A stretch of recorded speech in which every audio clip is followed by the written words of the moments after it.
आसमां है नीला क्यों, पानी गीला गीला क्यों, गोल क्यों है ज़मीन, सिल्क में है नरमी क्यों, आग में है गर्मी क्यों, दो और दो पाँच क्यों नहीं, पेड़ हो गए कम क्यों, तीन है ये मौसम क्यों, चांद दो क्यों नहीं, दुनिया में है जंग क्यों, बहता लाल रंग क्यों, सरहदें है क्यों हर कहीं, सोचा है ये तुमने क्या कभी, सोचा है कि है ये क्या सभी, सोचा है सोचा नहीं तो सोचो अभी,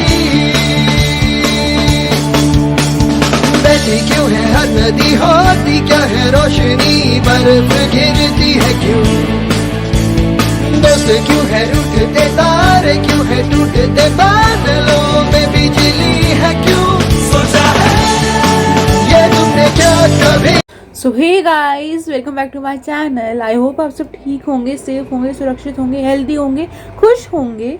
तो सबसे पहले तो आप सभी को गणतंत्र दिवस की बहुत सारी शुभकामनाएं। Wish you a very very very happy Republic day.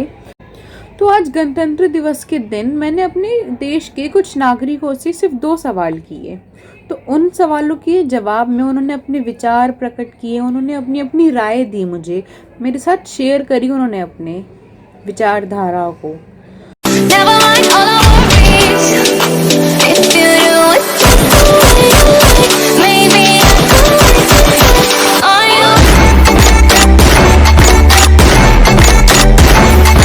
वक्त ना ज़ाया करके हम शुरू करते हैं। तो जो मेरा पहला सवाल था वो ये है कि 26 जनवरी 1950 से लेकर अभी 26 जनवरी 2021 तक जितने भी नियम बने हैं उन सभी नियम में से क्या किसी में भी कोई बदलाव होना चाहिए, या फिर जो आगे नए नियम लागू होंगे उन नियमों को किस तरीके से, यानी कि किस चीज़ को ध्यान में रखते हुए वो नियम आगे बनने चाहिए। तो हम लोगों की राय जानते हैं, उनके विचार जानते हैं मेरे प्रश्न पे।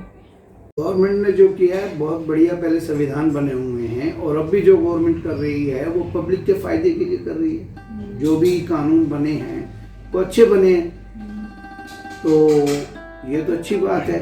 और जो ये मोदी जी ने देश के लिए किया है, कश्मीर के लिए किया है, 370 का बहुत बढ़िया करा है उन्होंने, इस कानून में बदलाव करा है। और 35A का जो किया है उसमें भी काफ़ी अच्छे बदलाव करे मोदी जी ने। ये तो बहुत ही अच्छा काम किया मोदी जी ने। नियम तो जी ऐसा है जैसा कि अब किसानों की समस्या चल रही है, किसान धरने पे बैठे हुए हैं, तो किसानों की गवर्नमेंट सुने भाई, जो किसानों की बात है जायज़ बात है वो माने गवर्नमेंट, और जो वो है किसानों को समझाए कोई कमी पेशी है तो, और किसान भी थोड़ी बात को समझें, गवर्नमेंट की बात भी समझें, मेल मिलाप से ये काम कर लें अपना। तो किसी प्रकार की उन्हें दोनों मेल मिलाप से काम कर ले। गवर्नमेंट तो गवर्नमेंट है, वो बेचारे किसान हैं, उनके फेवर में भी सोचे और अच्छा सोचे और कानून भी बने। काम ऐसा हो कि दोनों तरफ की बात रह जाए, गवर्नमेंट की भी रह जाए, किसानों की भी रह जाए। मुझे नहीं लगता कि हमारे संविधान में कुछ बदलाव होना चाहिए या उसमें कुछ छेड़छाड़ करनी चाहिए। लेकिन कृष्ण भगवान ने गीता में यही कहा है कि परिवर्तन ही संसार का नियम है। यदि बहुत बड़ी किसी चीज़ की डिमांड है और हमारा उसके बिना गुजारा नहीं हो रहा और परिवर्तन हमारे को बहुत ज़रूरी लगता है, तो हमारे संविधान में परिवर्तन होना ज़रूरी है। वैसे तो संविधान ही हम जो हमारा देश का सबसे ऊपर है, परंतु समय की यदि मांग है तो उसमें बदलाव ज़रूरी होना चाहिए। समय और परिस्थिति को देखते हुए, सिचुएशन को देखते हुए अगर बदलाव लाना है तो जरूर लाना चाहिए। जरूरी हो तो नया रूल भी प्रस्ताव पारित करना चाहिए कि भाई पब्लिक के लिए हित में होता है, समाज हित में होता है, तो वो जरूरी है लाना। कि संविधान में यार बदलाव तो होना चाहिए, क्योंकि जो हमारा संविधान बना था वो उस परिस्थितियों को मद्देनज़र देखकर बना था, और जो आज की परिस्थिति है वो बहुत ही ज़्यादा विपरीत है। तो मैं तो ये बोलूँगी कि हाँ, जैसे मैंने बोला था कि परिवर्तन संसार का नियम है और परिवर्तन होना चाहिए, तो संविधान में भी परिवर्तन होना चाहिए। हमारे जो रूल्स एंड रेगुलेशन है वो समय के साथ और ज़्यादा बदलने चाहिए, स्ट्रॉन्ग होने चाहिए। लोगों को मद्देनज़र की लोगों की ज़रूरतें अब क्या हैं, पहली ज़रूरतें इतनी नहीं थी जितनी ज़रूरतें अब बढ़ गई हैं, तो उसे देखकर कुछ करना चाहिए। मुझे ऐसा लगता है कि आज के समय के अनुसार बदलाव ज़रूर आना चाहिए। जैसे कि पहले के समय का जो चल रहा है अब तो काफ़ी डेवलप हो चुकी है, तो पहले वाला ही रूल सारे अभी भी लागू हैं, उस हिसाब से बदलाव होना चाहिए।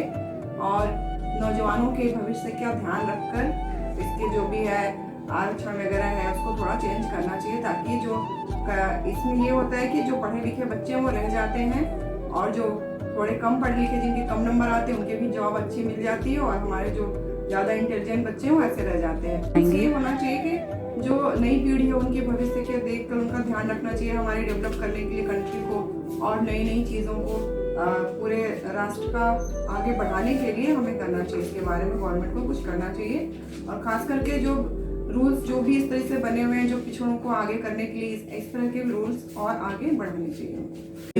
आज से 70 साल पहले आपने संविधान बनाए थे, आज 2021 है, तो नियम में तो बदलाव होना ही चाहिए। नियम तो बनने चाहिए, समाज की संरचना कैसे होती है उसके हिसाब से बनने चाहिए। आज की जनता की क्या जरूरत है उसके हिसाब से नियम बनने चाहिए। सामाजिक परिवेश में, आर्थिक परिवेश में, अंतर्राष्ट्रीय स्तर पे सब नियमों का क्या प्रभाव पड़ेगा ये बहुत इम्पोर्टेंट है। आम लोगों पे इसका क्या प्रभाव पड़ेगा, हर वर्ग के लोगों पे क्या प्रभाव पड़ेगा, देश की आर्थिक स्थिति पे क्या प्रभाव पड़ेगा, उन सबको सोच के समझ के ही नियम बनाने चाहिए। तो हमारे देश में जैसे कि हमारे संविधान में यदि कुछ बदलाव होने चाहिए, और जैसे कि हमारा संविधान आप सब बहुत पहले तैयार हो गया था, लेकिन उसे लागू 26 जनवरी 1950 को किया गया था। हमारे संविधान में जैसे मेनली जो चेंजेस होने चाहिए, जैसे कि हमारा संविधान जो था वो उस वक्त को ध्यान में रख के बनाया गया था, लेकिन अब तब से लेके अब तक हमारी जो पीढ़ियां हैं, हमारी जो नीतियां हैं, वो नीतियां हमारी काफी ज्यादा बदल चुकी है। अब हम पहले जैसे नहीं रहे, हम पहले से कहीं ज्यादा आर्थिक तौर पे मजबूत हो चुके हैं, पहले से कहीं ज्यादा रोजगार के अवसर मिले हैं, पहले से कहीं ज्यादा लोग ऊपर उठ चुके हैं। कि जैसा आप जानते हैं कि मतलब हमारे देश में स्पेशली युवा पीढ़ी की जो बेरोजगारी की एक बहुत बड़ी समस्या रही है, वो समस्या कहीं ना कहीं आरक्षण रही है, जो युवा पीढ़ी की एक ऐसी दुखती रग है जिस पे हाथ अक्सर हर तरह के एग्जाम्स में रखा जाता है। आप जैसा कि देखते होंगे यूपीएससी से लेकर डॉक्टरों की जो एग्जाम्स होते हैं, उन सारे एग्जाम्स में आरक्षण का मामला सामने आता है। मुझे लगता है कि पढ़ाई से रिलेटेड या पढ़ाई से संबंधित जो भी एग्जाम्स होते हैं, जो भी परीक्षाएं होती है, उन सारी परीक्षाओं में ये आरक्षण को खत्म कर देना चाहिए, ताकि ये भागदौड़ वाली जो जिंदगी है ना एग्जाम्स को लेके, वो ना रहे। हिसाब से जो गर्ल की रेप होती है तो उनके लिए स्ट्रिक्ट एक्शन नहीं लिए जाते गवर्नमेंट के द्वारा। तो हमारे रूल्स में ये इम्प्लीमेंटेशन होना चाहिए कि जो लड़कियों के रेप होते हैं उनके लिए, रेपिस्ट के लिए ऐसी सज़ा होनी चाहिए कि वो कोई भी रेपिस्ट दोबारा रेप करने से पहले 100 बार सोचे कि अगर कोई भी लड़की के साथ वो बदतमीजी या रेप करते हैं तो उन्हें ये सज़ा मिले, और ये सज़ा डायरेक्ट फांसी की होनी चाहिए और उसी दिन होनी चाहिए जिस दिन वो रेप किया जा रहा हो। तो जो मेरा अगला क्वेश्चन है वो ये है कि अगर आपको मौका मिले दिल्ली के लिए कुछ करने का तो आप क्या करेंगे? तो इस वाले क्वेश्चन में भी सब लोगों ने अपने अपने विचार बताए, अपनी अपनी राय बताई है, तो आइए हम फिर सुनते हैं।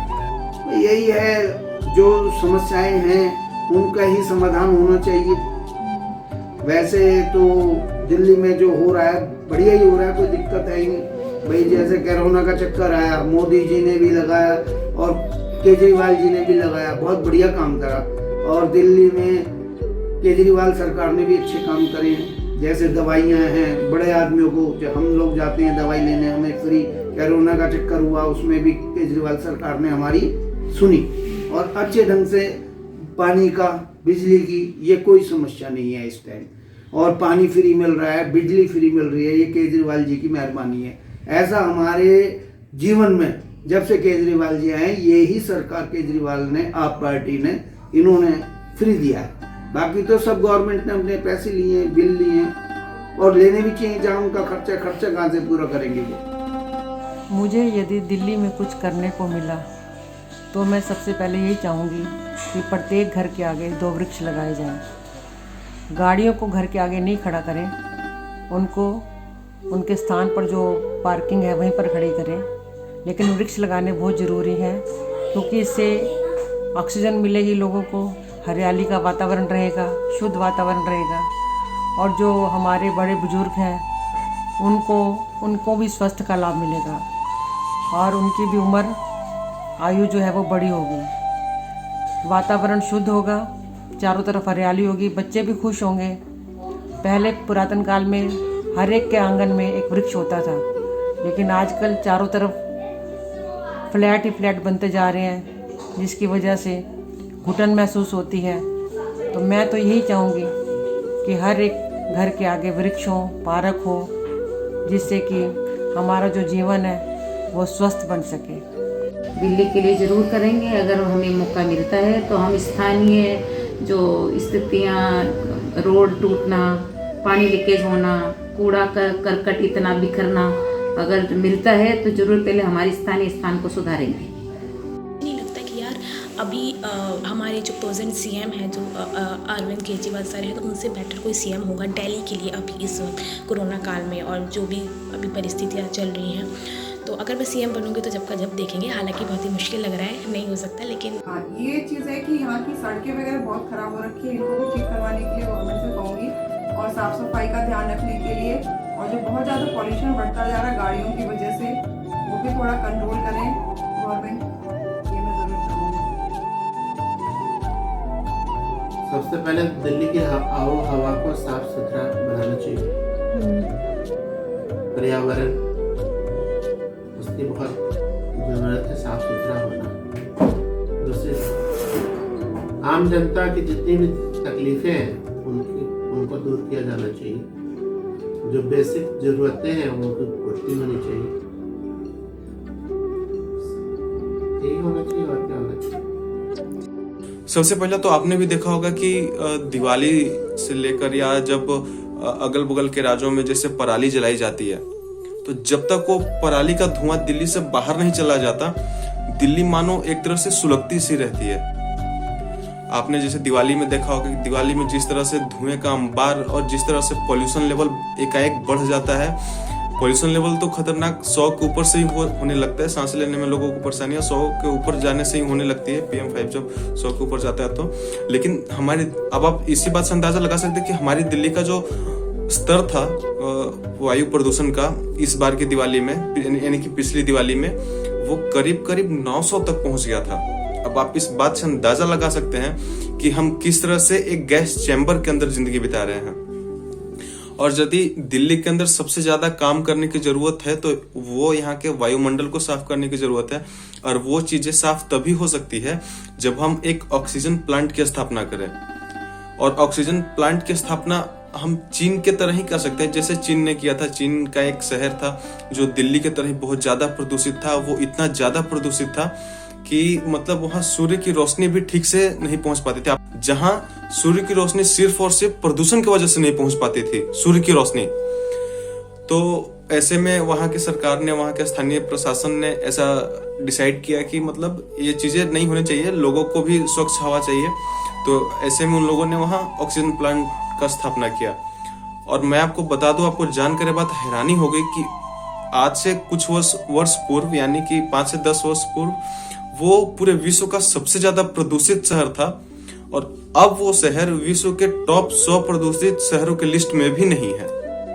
अब आप इस बात से अंदाजा लगा सकते हैं कि वहां किस स्तर पे ऑक्सीजन प्लांट्स की स्थापना की गई होगी, तब जाकर उस शहर का वायुमंडल कहीं ना कहीं साफ हुआ होगा। अब उम्मीद वही है सरकार से कि जो 2025 में जो दिल्ली चुनाव आएंगे तो सरकार कम से कम एक दिल्ली को ऑक्सीजन प्लांट भी कहेगी, जनता से ऐसा वादा करेगी कि भाई आने वाले चुनाव के बाद जब हमारी सरकार बनेगी तो हम दिल्ली के अंदर एक ऑक्सीजन प्लांट की भी स्थापना करेंगे। क्योंकि 5 साल पहले दिल्ली में प्रदूषण का स्तर 400 से 500 तक जाता था, लेकिन अब वही प्रदूषण का स्तर 900 तक पहुंच जा रहा है। यानी सिर्फ 5 सालों में 500 लेवल जब बढ़ा है, तो अगले 5 सालों में यही प्रदूषण का स्तर करीब 1500 के करीब पहुंच जाएगा। तो आप समझ सकते हैं कि ऐसे में अभी तो कोरोना की वजह से आप मास्क लगा के चल रहे हैं, और तब आपको प्रतिदिन हर वक्त मास्क लगाकर चलना पड़ेगा। और मास्क लगाने वाली बात जो है, मैं आपको बता दूं कि ऐसा सिचुएशन तब होता है जब कहीं बहुत ज्यादा गैस की रिसाव होती है, और जब आपका प्रदूषण लेवल 1500 के करीब पहुंच जाएगा तो आप भी इस बात को अच्छे से समझ सकते हैं कि आप बिना मास्क के बाहर नहीं निकल सकते। मैं ये बदलाव लाना चाहूँगी कि जो दिल्ली का पोल्यूशन लेवल है वो बहुत ज़्यादा है। मेरे हिसाब से दिल्ली का पोल्यूशन लेवल बहुत कम होना चाहिए, तो उसके लिए हमारा ऐसा कोई रूल्स या ऐसा कोई तरीका अपनाना चाहिए जिसकी वजह से वो पोल्यूशन लेवल कम हो जाए और लोगों को सांस लेने में दिक्कत ना हो और कोई बीमारियाँ ना हो। ये थे कुछ लोगों के विचार, उनकी राय, जो वो चाहते हैं बदलना, जो वो चाहते हैं नया लाना, जो वो चाहते हैं करना, ये सब उनके विचार थे। और जैसे कि आज रिपब्लिक डे, आप सभी जानते हैं, जैसे कि आज रिपब्लिक डे है, गणतंत्र दिवस है, तो कोई गणतंत्र दिवस बिना परेड के तो हो ही नहीं सकता। तो अब हम यहीं बैठे बैठे एक छोटी सी झलक देखते हैं परेड की।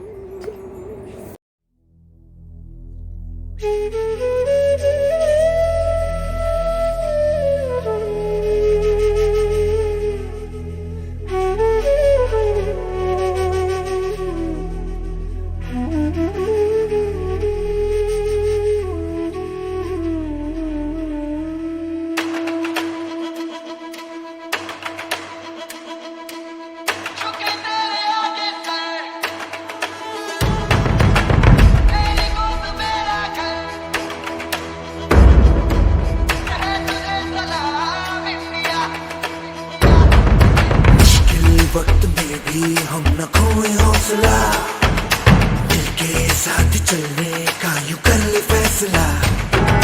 मिट्टी हम जो चूमे तो मिलता जोश है, बस तेरी ही खातिर जाए सरफरोश है।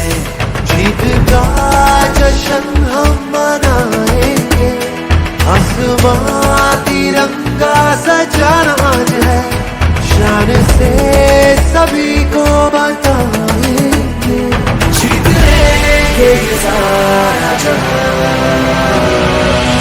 झुके मेरे आगे सर, तेरी गोद मेरा घर है, तुझे सलाम इंडिया।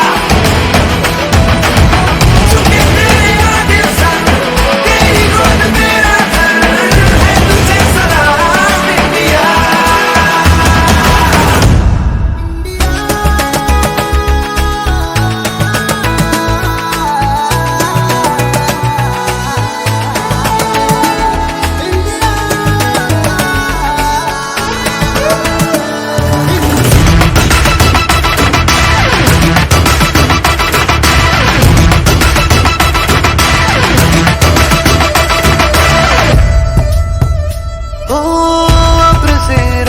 हो कोशिशों के वादे हो, मंजिल मिलेगी चाहे राहें हो खफा।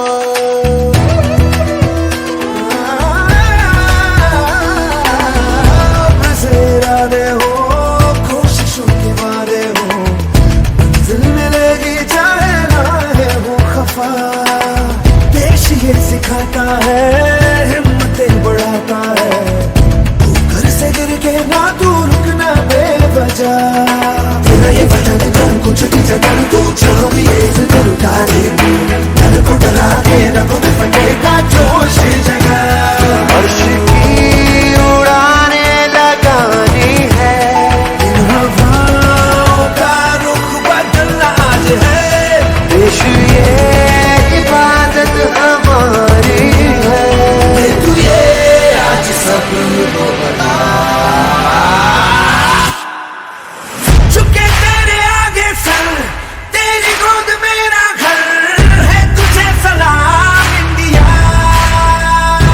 here I'm ending this video. Hope you like it. If you like or love it, just like, share, comment to my video, subscribe to my channel, घंटी को दबा देना, बेल आइकन को प्रेस कर देना, और happy Republic day. Wish you very very very very happy Republic day.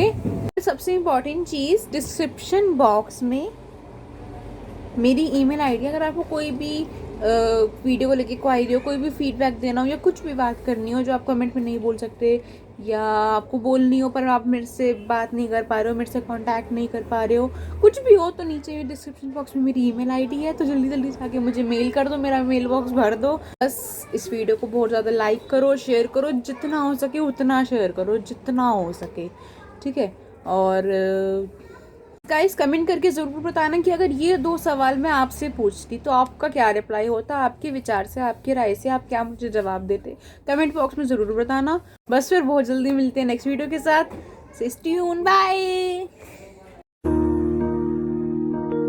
मेरी ज़मीं महबूब मेरी नस नस में तेरा इश्क बहे, फीका ना पड़े कभी रंग तेरा जिस्मों से निकल के खून